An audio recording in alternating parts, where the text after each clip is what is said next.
think about this carefully also. If you're put in a situation where you have no one except Allah, they are in a situation where death, it's just between them and death is like this. Death is in front of their eyes. They can't push this boulder. They're going to be stuck there. They're going to starve to death in about 3 days, right? If you don't have water, you'll last only 3 days. After 3 days, you're gone. They had just a few days, they would have been gone in that cave. If you are put in a situation where you have no one to help you except Allah, what would you say to Allah? What deeds do you have that are sincere? I want everyone right now to think about it. What can you say? Ya Allah, I did such and such. If I did this solely for your sake, meaning that it's totally sincere for Allah, inshallah, that you tried your very best to be as sincere as possible, and this deed to be the best deed that you can do. What would you say to Allah? Now, if you don't know what to say, you don't have any idea, I don't know what to say, honestly, then you better start doing something about it. You better start doing something about it. This is the time to do it. Because once the calamity befalls upon you, Ya Allah, Ya Allah, and then when the help doesn't come, whose fault is it? It's your fault. Why? Because the Prophet ﷺ said, تَعَرَّفْ إِلَى اللَّهِ فِي الرَّخَاءِ يَعْرِفْكَ فِي الشِّدَّةِ. Know Allah in times of ease, and He will know you in times of hardship. Meaning, if you are obedient to Allah, if you're quick in the obedience of Allah, when you need Allah, you raise your hand, Allah sends help right away. Do you understand? It's how fast you are in the obedience of Allah.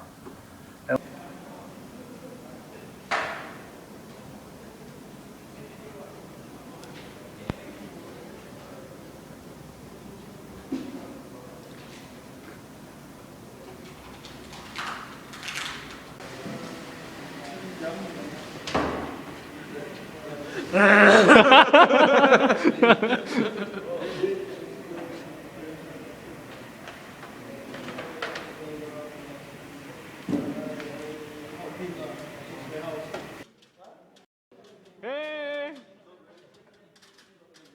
Crazy.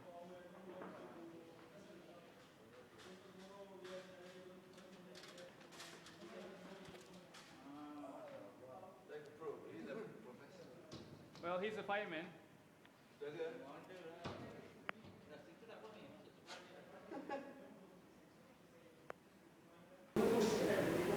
I want to shelter. Me? Sama.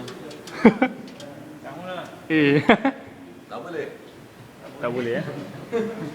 Tidak. Turun dulu. Kau pada that tall ladder. Tall tak boleh naik tu.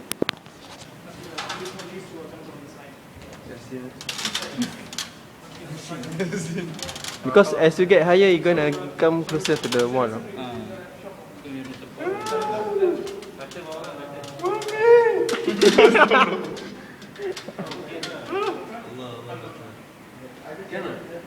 finding the clippers.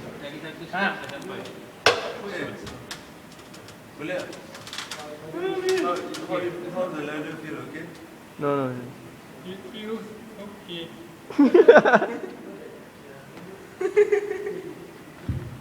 Cut the banner up.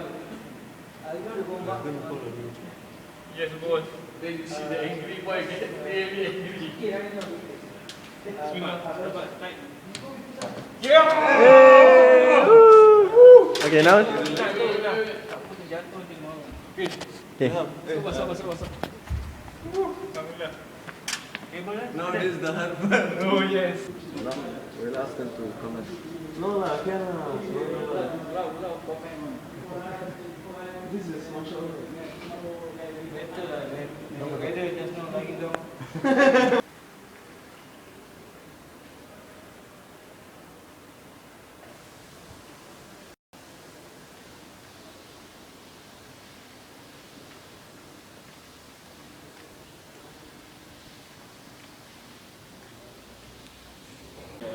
Bismillahirrahmanirrahim.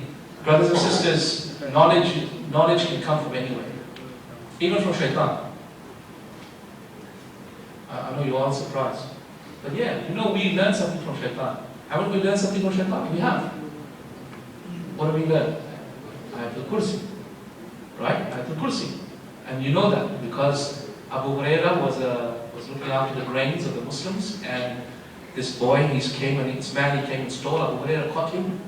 Please let me go. My mother's sick and my daughter's unwell, and I'm poor. Let him go. Second day, same thing. Third day, caught him. That's it. I'm not letting you go. I'm gonna take you to Rasulullah. So what did he say? He said, I'll teach you something which will take the shaitan away from you. What is it? Recite surah. Let's recite Ayatul Kursi. Right? So the Prophet said, what? What did he say? He said he's a liar, but he spoke the truth. Okay. Now, in the Sahih of al-Bukhari, I'll tell him.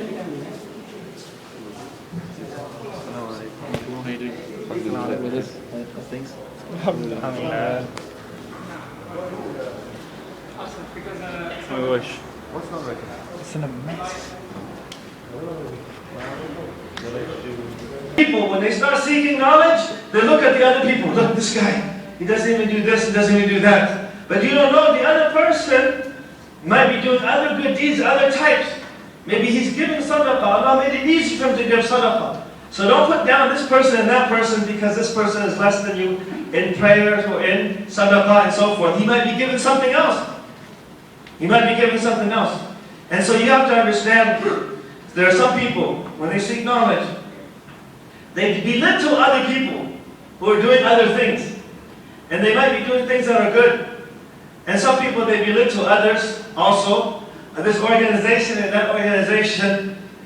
And instead of calling to Allah subhanahu wa ta'ala, they call to their organization or to their group or to their shaykh and so forth. Because the sunnah is to call to Allah subhanahu wa ta'ala. The sunnah is to call to Allah subhanahu wa ta'ala. And there might be maybe people who are doing good, but don't belittle the other people. But at the same time, don't look at yours as being better, your action as being better than the other person's actions. But look at it as a whole that Allah has given you. This is something that you like. Because there are some people, mashallah, they focus on one aspect of Islam and they make it a whole. And that's it. That's everything. And they belittle other people. Some people, mashallah. Menetapkan keadilan.